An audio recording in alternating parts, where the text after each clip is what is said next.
आज हम चर्चा करेंगे प्राचीन भारतीय इतिहास जानने के स्रोत के अंतर्गत साहित्यिक स्रोत, विदेशी यात्रियों के विवरण, पुरातात्विक स्रोत। तो इसमें जो साहित्यिक स्रोत है इसके दो पार्ट हैं, एक धार्मिक साहित्य, दूसरा लौकिक साहित्य। तो पिछले वीडियो में मैंने धार्मिक साहित्य की चर्चा कर चुके हैं, तो इस वीडियो में लौकिक साहित्य की चर्चा करेंगे। तो लौकिक साहित्य है क्या? मतलब लौकिक साहित्य से हमको तत्कालीन भारतीय समाज के राजनीतिक और सांस्कृतिक इतिहास की जानकारी मिलती है।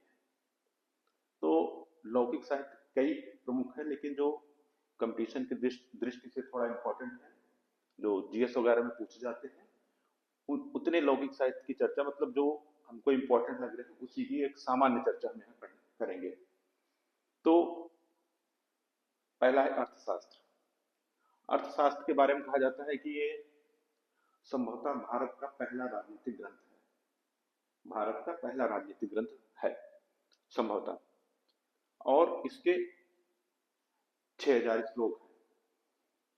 और सुप्रसिद्ध विद्वान और राजनीतिज्ञ चाणक्य या यूं कहें विष्णुगुप्त या कौटिल्य के द्वारा रचित है। इसके कुल 15 खंड हैं। इन 15 खंडों में से द्वितीय और तृतीय खंड सबसे ज्यादा, द्वितीय और तृतीय खंड ये सबसे ज्यादा प्राचीन है। और ये जो है मौर्य काल की सामाजिक, राजनीतिक, धार्मिक, आर्थिक स्थिति के बारे में पूरी जानकारी देता है या अर्थशास्त्र से मिलती है।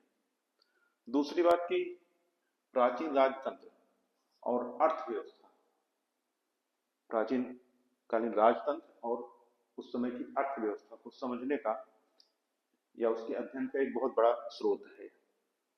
दूसरा जो लौकिक साहित्य है वो मुद्रा राक्षस है। इसकी रचना विशाख दत्त जी ने की थी। ये चंद्रगुप्त मौर्य और उनके गुरु चाणक्य के विषय में जानकारी देता है।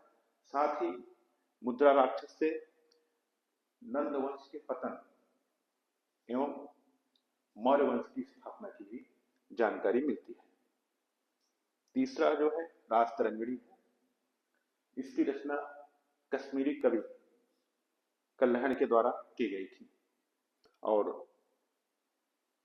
ये जो है आदिकाल से लेकर 1151 ईस्वी के आरंभ तक के कश्मीर के सभी शासकों के शासनकाल के विषय में जानकारी देता है।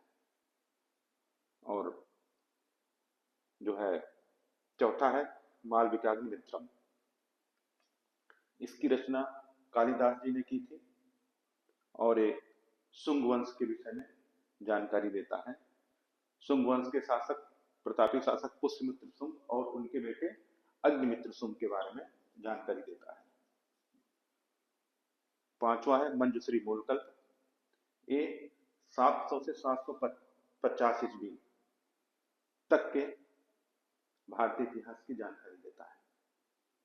और बड़ी बात है कि जीएस के क्वेश्चन यहाँ से बनते हैं कि मंजुश्री मूलकल्प जो है एक किस धर्म से संबंधित पुस्तक है। तो ये बौद्ध धर्म की महायान शाखा की पुस्तक है मंजुश्री मूलकल्प।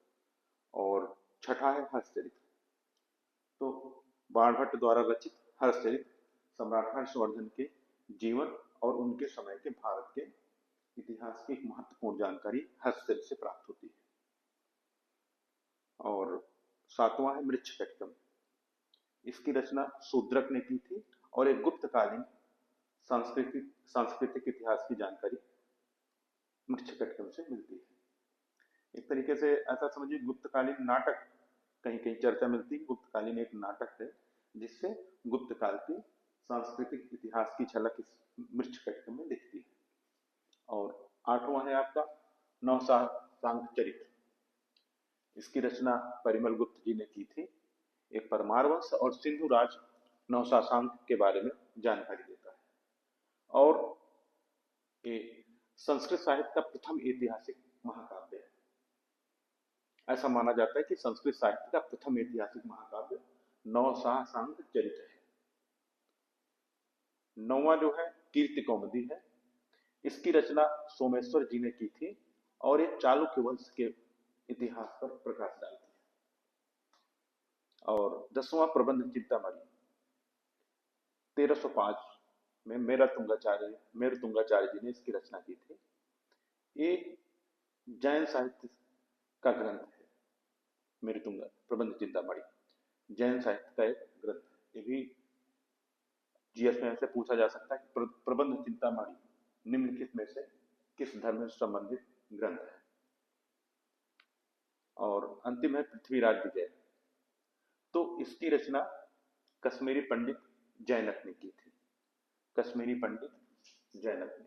और ये पृथ्वीराज तृतीय के बारे में, पृथ्वीराज तृतीय के बारे में जानकारी देता है। संपूर्ण जानकारी से मिलती है पृथ्वीराज तृतीय के बारे में। तो ये लौकिक साहित्य का के बारे में कुछ मैंने जानकारी दी, एक सामान्य जानकारी दिया। अब अगले वीडियो में पार्ट 3 में हम विदेशी यात्रियों के विवरण की चर्चा करेंगे। कौन कौन से विदेशी यात्री भारत में आए और उन्हें भारत के बारे में क्या लगा।